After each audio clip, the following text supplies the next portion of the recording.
Hello friends, welcome to Homemakers Bowl. நம்ம இன்னைக்கு பார்க்க போறது சுவையான ஒரு நண்டு மசாலா ஃப்ரை தான் நம்ம பார்க்க போறோம். நல்ல மசாலாலாம் சேர்த்து நல்ல ஒரு ஃப்ரை இது. ஆனா இது ட்ரையா தான் இருக்கும். அதுக்காக ரொம்பவும் ட்ரையா இருக்காது.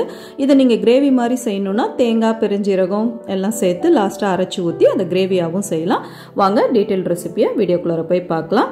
இதுக்கு முதல்ல நான் மண் சட்டியில் தான் இன்றைக்கி செய்கிறேன். நீங்கள் பேன் வைக்கணுன்னா இல்லை வானல் வச்சு அதுலேயும் செய்யலாம். இதை நல்லா சூடாக்கிட்டு ஒரு 3 டேபிள் ஸ்பூன் எண்ணெய் விட்டுக்கோங்க. எண்ணெய் காஞ்சதும் 1 டீஸ்பூன் அளவுக்கு பெருஞ்சீரகம் தூள் தாளிச்சிக்கோங்க.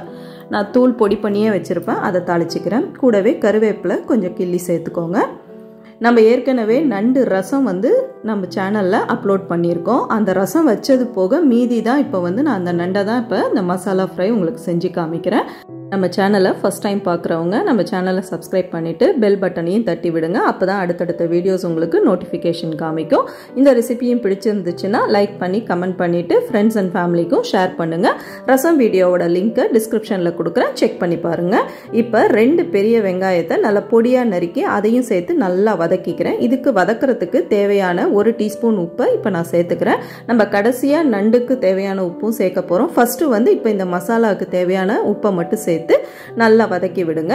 இப்போ ஒரு தக்காளி, நல்ல பழுத்த தக்காளியை நல்ல பொடியாக நறுக்கி வச்சுருக்கேன், அதையும் சேர்த்து நல்லா இப்போ வதக்கிக்கலாம்.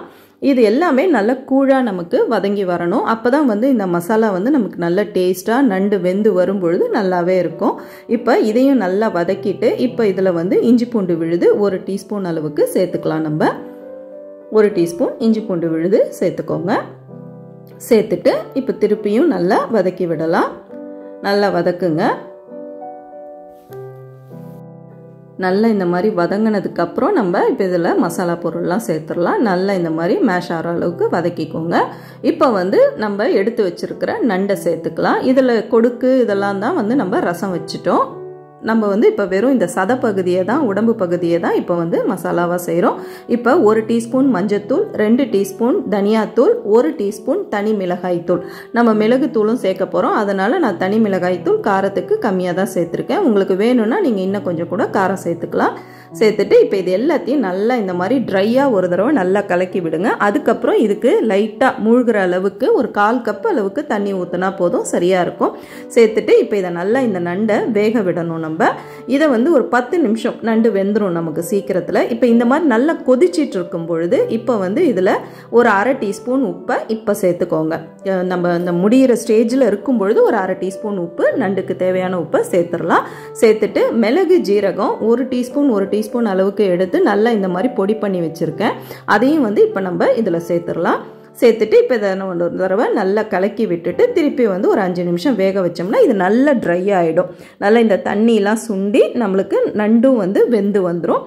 பார்க்கலாம், ஒரு 5 நிமிஷம் கழிச்சு இது எப்படி இருக்குதுன்றதை நம்ம பார்க்கலாம். இப்போ பார்த்தீங்கன்னா பாருங்கள், நம்ம நண்டு மசாலா சூப்பராக ரெடி ஆயிடுச்சு. இப்போ இந்த ஸ்டேஜில் ஒரு 1/2 டீஸ்பூன் அளவுக்கு கரம் மசாலா தூள் இப்போ சேருங்க. முன்னாடியே சேர்த்துறாதீங்க, லாஸ்ட்டாக நம்ம இறக்க போகிறதுக்கு ஒரு 2 நிமிஷத்துக்கு முன்னாடி இந்த 1/2 டீஸ்பூன் அளவுக்கு கரம் மசாலாவை சேர்த்துட்டு நல்ல ஃப்ரெஷ்ஷான கொத்தமல்லி இலையை நல்லா கிள்ளி இப்போ சேர்த்துக்கோங்க.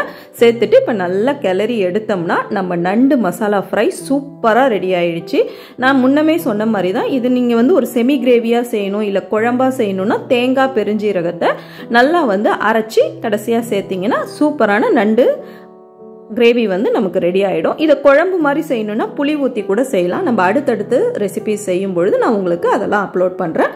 சீக்கிரமே வேற ஒரு ரெசிபியில் பார்ப்போம். தேங்க்யூ.